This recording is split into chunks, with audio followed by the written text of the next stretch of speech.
Number 3، مغنی اپنے نغمات کے ذریعے انسانوں کو مسرت بخشتا ہے۔ نمبر 4، مغنی شاعر کی کہانی میں صداقت ہوتی ہے اور یہ اس بات کا ثبوت ہے کہ وہ الہامی ہوتی ہے۔ قدیم یونان میں فن کے متعلق یہ سیدھے سادے نظریات مروج تھے۔ شاعر بطور معلم اخلاق۔ 5ویں صدی قبل مسیح میں شاعر معلم اخلاق بھی تصور کیے جانے لگے۔ اس طرح قدیم رزمیہ نظمیں یونانیوں کی مقدس کتابیں تصور ہونے لگیں اور یوں وہ مذہب و اخلاق کے ضابطوں کی کتابیں بن گئیں۔ 5ویں صدی قبل مسیح کے وسط کا یونان، جس میں ڈرامہ نگار اور فلسفی سب شامل ہیں، اس بات کا قائل نظر آتا ہے کہ شاعر معلم اخلاق ہوتا ہے، اور افلاطون کی شاعروں پر تنقید اسی مقام سے شروع ہوتی ہے۔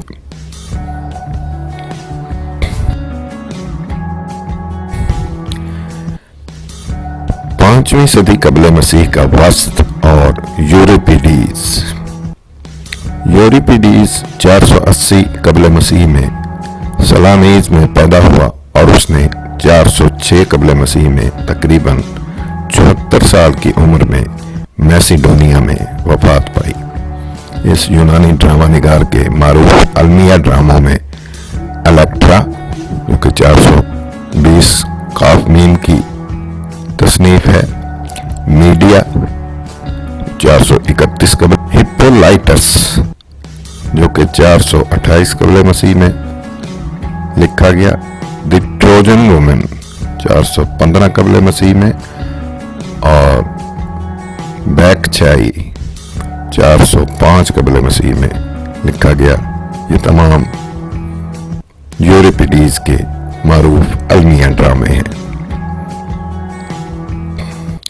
جب 5ویں صدی قبل مسیح کے وسط میں یونان کا جدید ذہن ابھرا تو اس نے حیات و کائنات کے بارے میں عقلی و فکری سوالات اٹھانے شروع کیے۔ یونان کے سوفسطائی فلسفیوں نے ہر شے کی ماہیت اور حقیقت کی چھان بین شروع کی۔ وجود کیا ہے، علم کیا ہے، خوبی کیا ہے، تقریر کیا ہے، اسلوب کیا ہے، شاعری کی ماہیت اور اس کا منصب و مقصد کیا ہے۔ اس زمانے کے جدید یونانی ذہن کا حامل ڈرامہ نگار یوریپیڈیز سوفسطائی مکتبہ فکر کا آدمی تھا۔ وہ جدیدیت کا قائل اور نسوانی حقوق کا حامی تھا۔ اس کا خیال تھا کہ شاعری کو اپنے دور کے مسائل سے رابطہ رکھنا چاہیے۔ اس طرح وہ شاعری میں حقیقت پسندی کا قائل تھا اور ورڈزورتھ کی طرح اس بات کو مانتا تھا کہ شاعری میں روزمرہ کی زبان استعمال ہونی چاہیے۔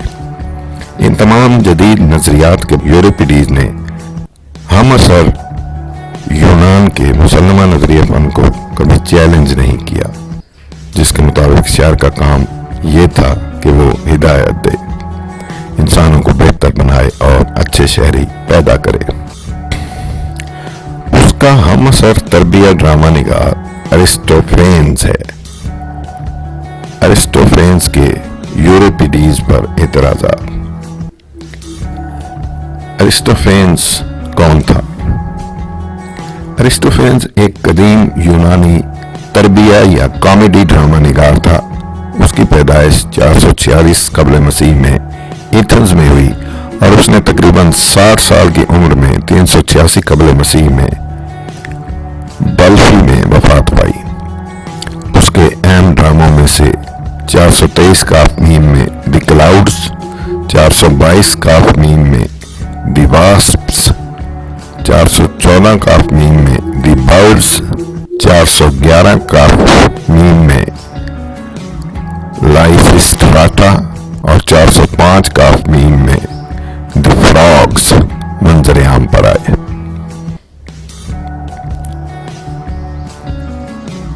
یوریپیڈیز کا ہم عصر تربیہ ڈرامہ نگار ارسطوفینز اس پر بہت سے الزامات عائد کرتا ہے، جن میں سے کچھ یہ ہیں۔ نمبر 1، یوریپیڈیز کی زبان عامیانہ ہے۔ نمبر 2، اس کے مضامین کم تر درجے کے ہیں۔ نمبر 3، اس کے یہاں سستی قسم کی جذباتیت ملتی ہے۔ لیکن ایرسٹوفینز اس پر یہ الزام نہیں لگاتا کہ اس کے نزدیک شاعری کا مقصد اخلاق کی درس نہیں ہے۔ فنون لطیفہ شاعری اور تنقید کی ابتدا، تنقید افلاطون سے پہلے۔ علم انسانیات نے اس مسئلے کو تو ایک حد تک حل کر دیا ہے کہ فنون لطیفہ اور شاعری تنقید سے زیادہ قدیم ہے، اگرچہ یہ فنون لطیفہ خود زندگی کی تنقید ہے، کیونکہ فنون لطیفہ اور شاعری کی ابتدا قدیم ترین ساحرانہ اور مذہبی رسومات سے ہوئی ہے، لیکن تنقید فنون لطیفہ اور شاعری کے وجود میں آتے ہی خود بخود پیدا ہو گئی ہوگی۔ جب کوئی چیز وجود میں آتی ہے تو ایک معیار بھی اس کو جانچنے کے لیے اسی کے ساتھ پیدا ہوتا ہے۔ ارسطو سے پہلے کے تنقیدی اشارات۔ یونانی شاعری اور ڈرامہ میں شروع ہی سے تنقیدی اجزاء موجود ہیں، اگرچہ شروع میں ان اجزاء کی کوئی منظم صورت نہ تھی، اور ارسطو کی کتاب ہی اس فن پر یورپ میں پہلی کتاب ہے۔ پھر بھی اس سے پہلے کے یونانی ادب کے تنقیدی اشارات کا اگر مطالعہ کیا جائے تو دلچسپی سے خالی نہیں۔ ہومر، ایلیڈ، حصہ 18۔ اس طرح کا قدیم ترین تنقیدی اشارہ ہومر کی ایلیڈ کے 18ویں حصے میں ملتا ہے۔ ہومر اس سنہرے نقش کی تعریف کرتا ہے جو ہیفائسٹس نے ایک ڈھال پر بنایا تھا۔ ڈھال پر اس کاریگر نے ہل چلی ہوئی زمین کا نقش کھودا تھا۔ ہومر اس کو یوں بیان کرتا ہے: ہل کے پیچھے زمین کا رنگ سیاہی مائل تھا اور ہل چلی ہوئی زمین کا سا تھا، حالانکہ یہ سب سونے کا کام تھا، یہ اس کے فن کا معجزہ تھا۔ اس جملے میں جو تنقیدی صفت ہے، اس کی پروفیسر برنارڈ بونزانکے نے بڑی تفصیل سے وضاحت کی ہے۔ اس جملے میں یونان کے شاعر نے نہ صرف صناع کی خوبیوں کو بیان کیا ہے، بلکہ شبیہ اتارنے کی مشکل کا بھی بڑی خوبی سے اندازہ لگایا ہے۔ ہومر، اوڈیسی۔ یہ اشارہ تو ایک ایسے فن کی طرف تھا جو شاعری سے مختلف ہے، لیکن شاعری کے متعلق پہلا تنقیدی اشارہ بھی ہمیں ہومر ہی کی دوسری تصنیف اوڈیسی میں ملتا ہے۔ اس مقدس مطرب ڈیموڈوکس کو بلاؤ، کیونکہ خدا نے اسے جیسی گانے کی صلاحیت دی ہے کسی اور کو نہیں دی، اس لیے جیسے اس کا دل چاہے اس طرح گا کر وہ انسانوں کو خوش کرے۔ اوڈیسی، حصہ 8۔ اس میں تنقیدی اشارے یہ ہیں: شاعر نے مطرب کو مقدس قرار دیا ہے اور گانے کو ایک خدا داد نعمت قرار دیا ہے، اور گیت یا گانے کا مقصد یہ قرار دیا ہے کہ اس سے انسانوں کو خوشی یا لطف حاصل ہو۔ ارسطو کے نزدیک بھی شاعری کا ایک بڑا مقصد لطف مہیا کرنا ہے۔ اوڈیسی کے اس حصے میں ہومر شاعری کے ایک اور فرض کی طرف اشارہ کرتا ہے۔ شاعر کا فرض ہے کہ جو کچھ وہ بیان کرے وہ سچ بھی ہو۔ اگر تو مجھے یہ کہانی سچ مچ سنائے گا تو میں تمام لوگوں میں شہادت دوں گا کہ خدا نے تجھے گیت گانے کا بے مثل ہنر عنایت کیا ہے۔ یوریپیڈیز اور ارسطوفینز۔ یونان کے ڈرامہ نگاروں میں بھی تنقیدی احساس بہت کافی تھا۔ انہی ڈرامہ نگاروں کی ارسطو نے بار بار مثال دی ہے۔ ان میں سے یوریپیڈیز کی تصانیف کے اسلوب کی بنا پر اس کے تنقیدی نقطہ نظر کو ارسطوفینز نے اپنے ڈرامہ میڈک میں بڑی خوبی سے بیان کیا ہے۔ ارسطوفینز نے یوریپیڈیز اور اسکائلس کا ایک فرضی مکالمہ قلم بند کیا ہے۔ اس مکالمے میں اسکائلس اس عام نقطہ نظر کی نمائندگی کرتا ہے کہ شاعری کی زبان روزمرہ کی بول چال سے مختلف ہونی چاہیے۔ کسی قدر ترمیم کے ساتھ ارسطو نے بھی یہی خیال ظاہر کیا ہے۔ یوریپیڈیز کا نقطہ نظر اس کے برعکس ہے۔ ورڈزورتھ سے کئی ہزار سال پہلے اس کے ڈرامہ کے افراد اصولاً روزمرہ کی بولی میں باتیں کرتے ہیں۔ اس بنا پر ایرسٹوفینز نے یوریپیڈیز کی زبانی یہ جملے لکھے ہیں: میں اسٹیج سے وہ چیزیں پیش کرتا ہوں جو میں نے روزمرہ کی زندگی سے چنی ہیں۔ ایک اور جملہ: ہمیں کم سے کم عام انسانوں کی زبان تو بولنے دو۔ ایک اور جملہ دیکھیے: میں نے اپنے فن کے ساتھ بحث مباحثے اور سوجھ بوجھ کو شامل کیا ہے اور میں نے لوگوں کو اکسایا ہے کہ وہ سوچیں اور اچھی طرح غور کریں اور پھر اپنے گھروں کا کاروبار اچھی طرح چلائیں۔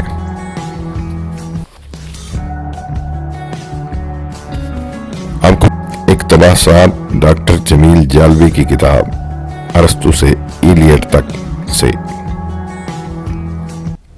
قدماء کا دور ادبی تنقید کی ابتدا۔ بہت سے دوسرے علوم کی طرح ادبی تنقید کی ابتدا بھی یونان سے ہوتی ہے اور بوتیکا فن تنقید کا سب سے پہلا اور بنیادی شاہکار ہے۔ ارسطو سے سینکڑوں سال پہلے اس علم کے نشانات قائم ہو چکے تھے۔ ہومر کے ہاں جو دنیا کا پہلا معلوم شاعر ہے، عظیم شاعرانہ قوتوں کے ساتھ ساتھ گہرے تنقیدی شعور کا احساس ہوتا ہے۔ ہومر کے معاصرین اور اس کے بعد آنے والے شعراء مثلاً ہیسیڈ، زنوفینز، پنڈار اور جورجس کے کلام میں بھی اہم تنقیدی اشارے ملتے ہیں۔ ہومر 9 تا 12 صدی قبل مسیح۔ ہومر کے نزدیک شاعری کا مطلب لطف ہے جو ایک قسم کے جادو سے پیدا ہوتا ہے۔ ہومر شاعرانہ قوت کو الہامی قوت کہتا ہے اور اسے دیوتاؤں سے منسوب کرتا ہے جن کی مدد اور دعا سے وہ اپنی نظمیں تخلیق کرتا ہے۔ ایک جگہ وہ اکیلس کی ڈھال کے ذکر میں لکھتا ہے کہ ہل کے پیچھے کی زمین کالی معلوم ہوتی تھی اور اس زمین کی طرح جس پر ہل چل چکا ہو، حالانکہ وہ سونے کی بنی ہوئی تھی اور یہ صناعی کا کمال تھا۔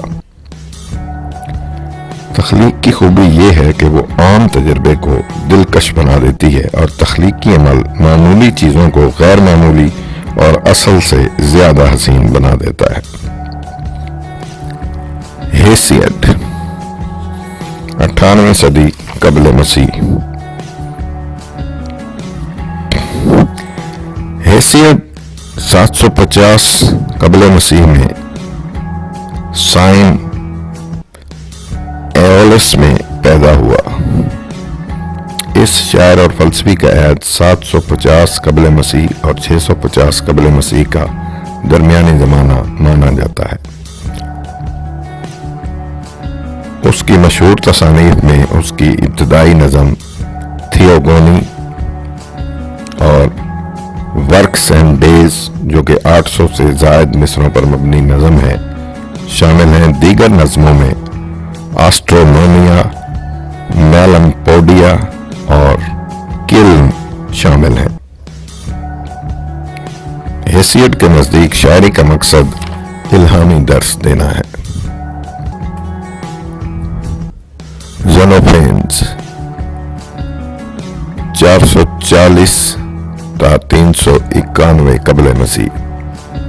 زنوفینز ہومر اور ہیسیڈ دونوں پر اعتراض کرتا ہے اور کہتا ہے کہ انہوں نے مقدس دیوتاؤں سے وہ باتیں منسوب کی ہیں جو انسانوں میں بھی پست اور قابل ملامت سمجھی جاتی ہیں۔ پنڈار 518 تا 442 قبل مسیح۔